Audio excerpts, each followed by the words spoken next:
Twin Peaks, Glendale is where you can find us. And we're going to talk Pac-12 football because Yogi Roth, analyst for Pac-12 Network, is indeed our guest. He had Washington at U of A last weekend, and this coming Saturday, Washington State at Washington at U of A, and then Washington State at UCLA coming up this weekend. Yogi, it's Jimmy B and Manooch. How are you, pal?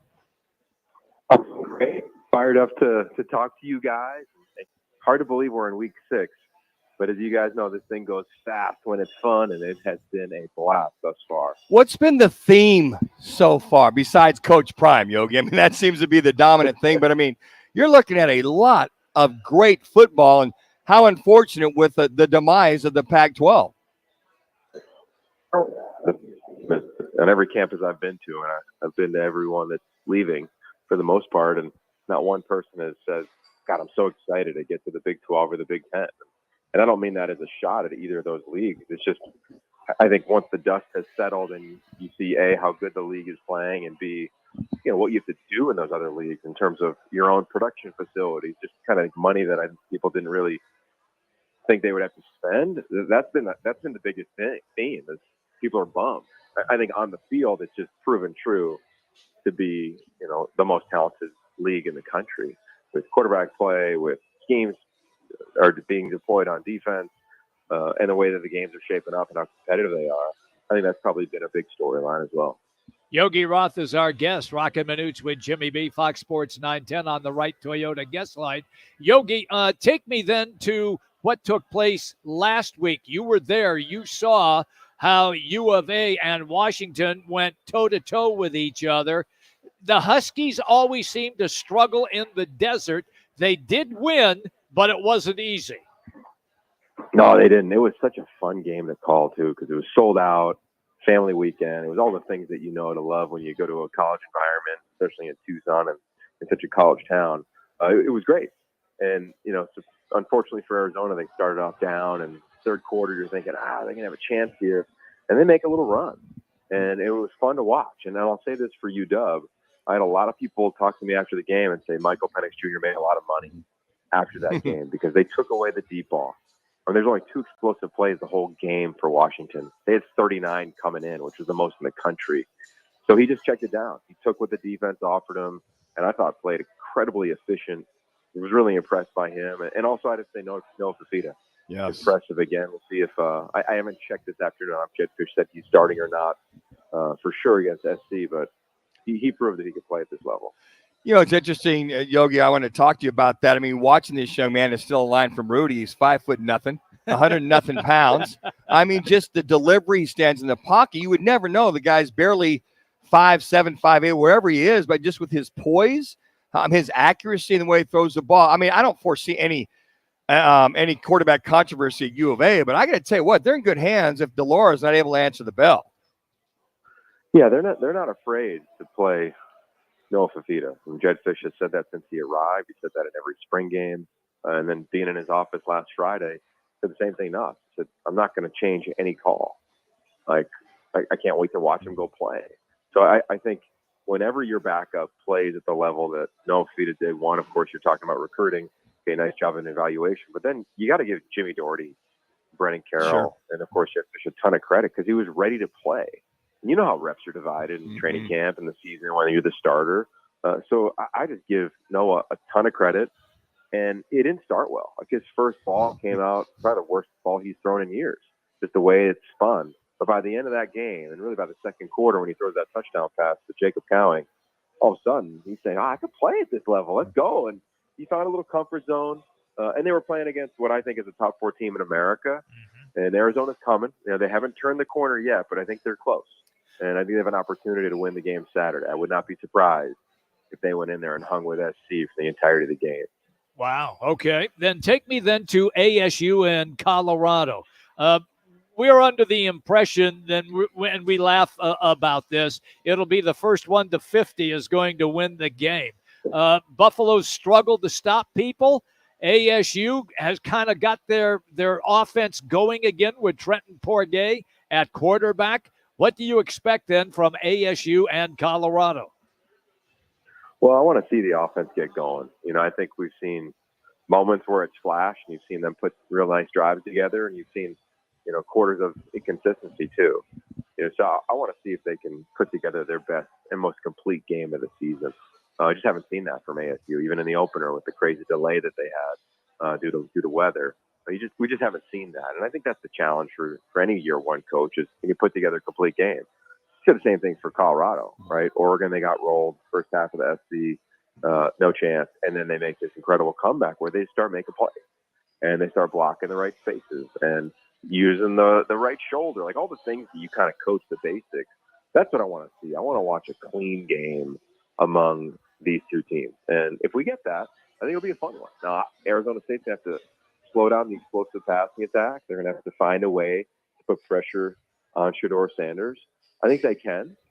I don't know if they'll be able to do it all game, though. And that'll be the challenge because Shedeur is a gamer.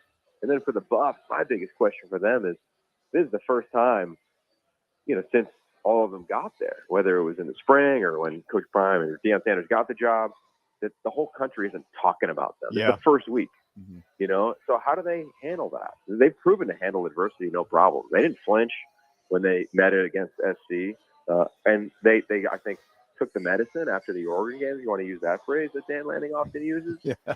So I'm not worried about the resolve of this team. I just want to see, how good are they? And I think this is the week we get a lot of answers to some unanswered questions in this league. You think at some point in time, Yogi, that there's got to be a balance so they don't have to score 50 and give up 38 and win a game. You think at some point the defense is going to kick in and you start to see this offense settle down with all the weapons they have. But when you watch their defense, and they got a phenomenal defensive step, is it because just lack of guys on the field or injuries, or they just haven't gotten to that side of it? They just focus so much on the offense in the spring and prior to the season starting. For Colorado? Yes.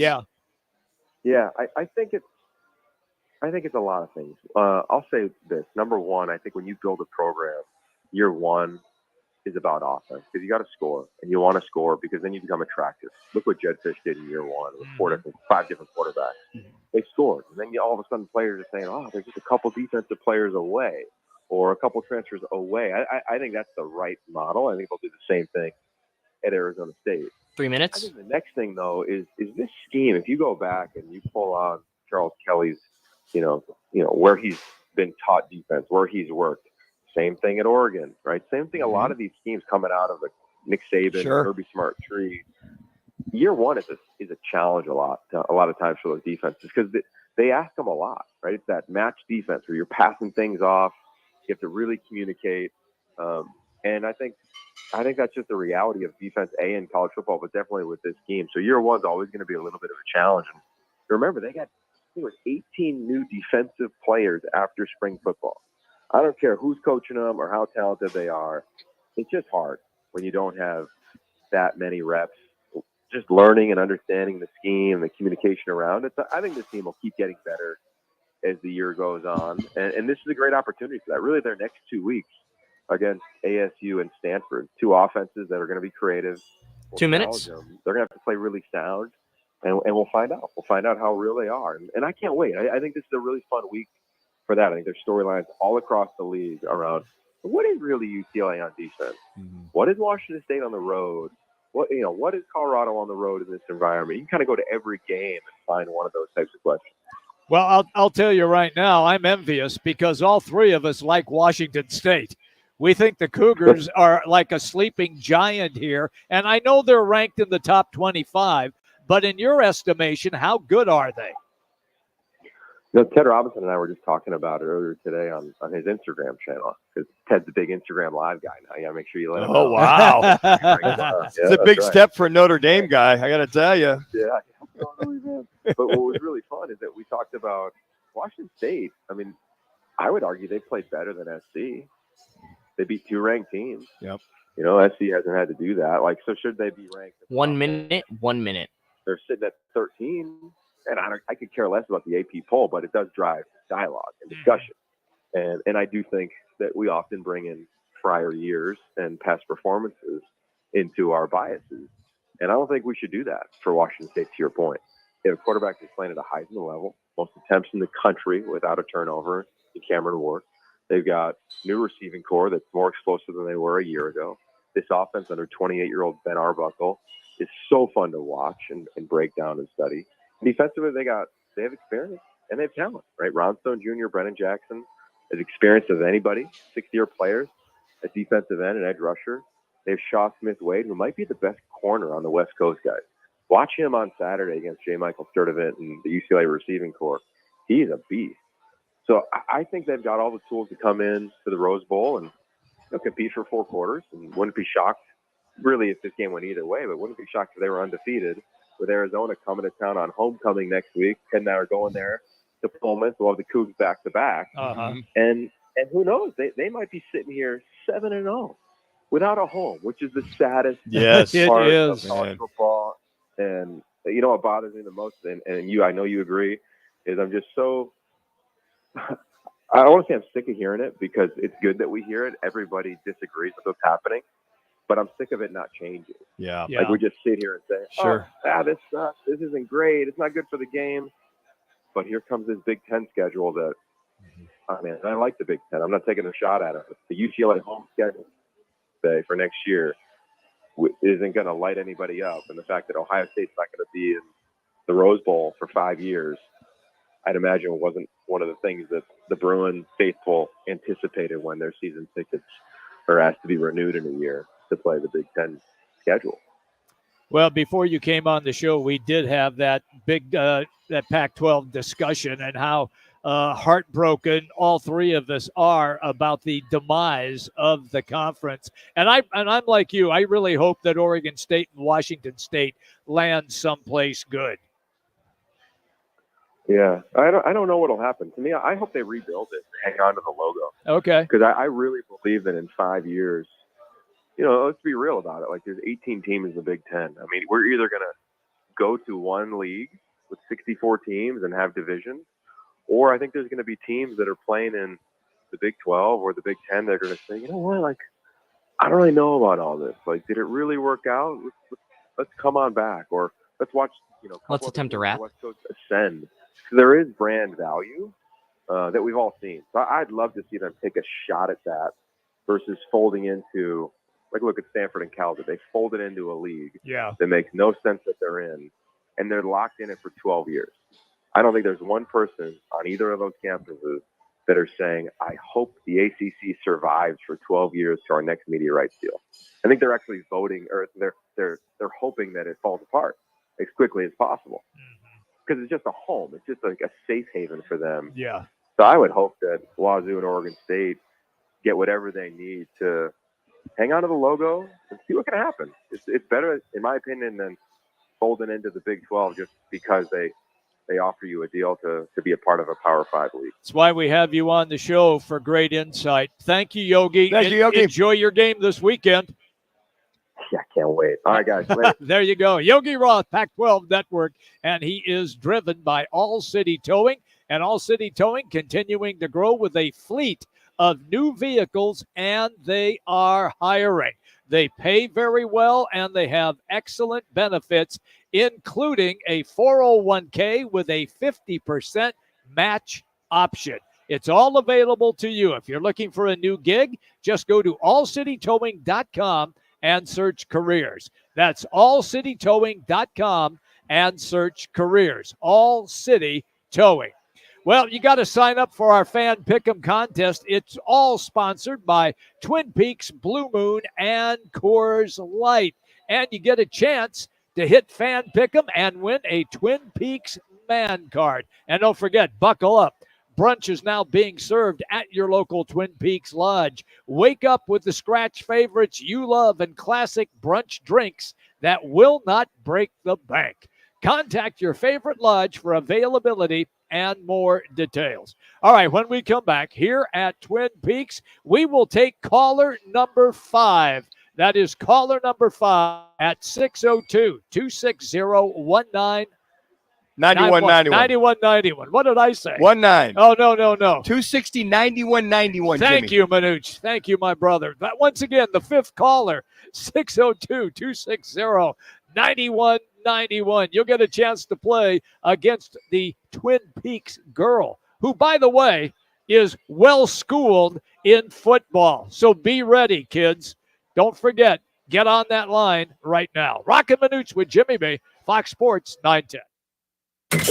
Clear. Oh, that's amazing. Thank you so much. We don't think there's any such thing as overcompensating. Win $1,000 in inflation compensation. Listen every hour. Hold, Minuch. Weekdays from 6 a.m. to 6 p.m. Sponsored by Lerner & Rowe Injury Hold on. Attorneys. Hey, Arizona, it's your local accident attorney, Kevin Rowe. Results matter, so we want to help you win $1,000 powered by Lerner & Rowe Accident Attorneys, where we treat you like family. Interact, need a check? Call Lerner & Rowe today at 977-1900. Looking for the perfect destination to perfect your putting?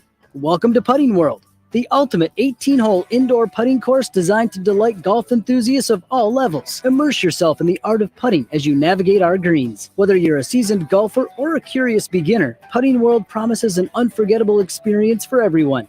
Swing by today to elevate your golf game to new heights.